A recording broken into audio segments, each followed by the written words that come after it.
আপনি কি জানেন, গণক ওই ব্যক্তিকে বলা হয় যে চুরি করে কথা শ্রবণকারী শয়তানের নিকট থেকে শিক্ষা গ্রহণ করে। হজরত মুহাম্মদ সাল্লাল্লাহু আলাইহি সাল্লাম পৃথিবীতে আগমনের পূর্বে এদের সংখ্যা ছিল অনেক, কিন্তু নবী মুহাম্মদ সাল্লাল্লাহু আলাইহি সাল্লামের প্রেরণের পর এদের সংখ্যা কমে গেছে, কারণ আল্লাহ তাআলা অগ্নিশিখার মাধ্যমে আসমানকে হেফাজত করেছেন।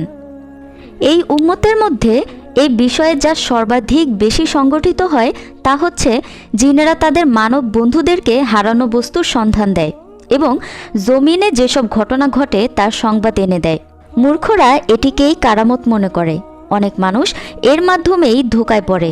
যেসব মানুষ জিনদের কাছ থেকে খবর সংগ্রহ করে দেয়, মূর্খরা তাদেরকে আল্লাহর ওলি মনে করে, অথচ তারাই হলো শয়তানের বন্ধু। মহান আল্লাহ তাআলা বলেন, যেদিন আল্লাহ সবাইকে একত্রিত করবেন সেদিন তিনি জিনদেরকে উদ্দেশ্য করে বলবেন, হে জিন সম্প্রদায়, তোমরা মানুষদের মধ্যে অনেককে অনুগামী করে নিয়েছ। আর মানুষদের মধ্যে তাদের সহযোগীরা বলবে, হে আমাদের পালনকর্তা, আমরা একে অপরের উপকার করেছি এবং তুমি আমাদের জন্য যে সময় নির্ধারণ করে দিয়েছিলে আমরা তাতে পৌঁছেছি।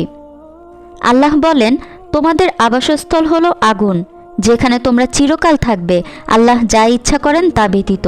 নিশ্চয়ই তোমাদের পালনকর্তা প্রজ্ঞাময় ও জ্ঞানী। সূরা আনাম আয়াত 128।